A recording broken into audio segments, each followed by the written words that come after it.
We mentioned to win the White House, a candidate needs 270 electoral votes, and all eyes will be on 7 battleground states with 93 of those electoral votes. Pennsylvania, as we've been saying, has the most with 19. It's considered the key to the election, and many believe the winner of Pennsylvania will become the next president. Joining us now, Eyewitness News anchor Joe Torres with a closer look at the potential paths to victory. Joe. David, after endless campaign promises, countless campaign advertisements, relentless campaign messaging, the election end is near. Or is it? Despite the wishes of oh so many people for a comprehensive vote count tonight that decisively determines who will be our nation's 47th president, the reality is this: Election Day just might become Election Week.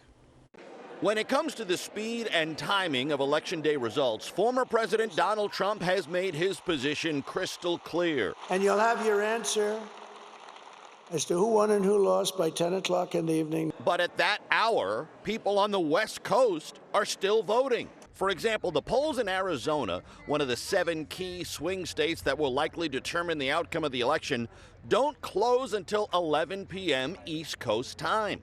Speaking of the battleground states, election officials in Pennsylvania and Wisconsin cannot even begin to process mail or absentee ballots until the morning of Election Day. Remember, 4 years ago, the Badger State wasn't called until the day after Election Day.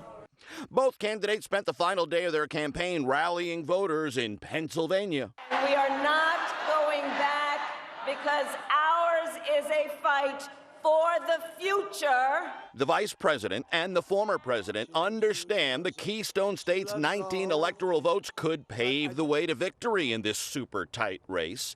Keep in mind what happened in 2020. The state was finally called on the Saturday after Election Day. It takes a long time to count some of these votes. It's not because something bad has happened. It's because every vote is being worked through the process. An accurate vote, a fair vote, a secure vote. On that issue, there is no dispute. It is what both campaigns want to see.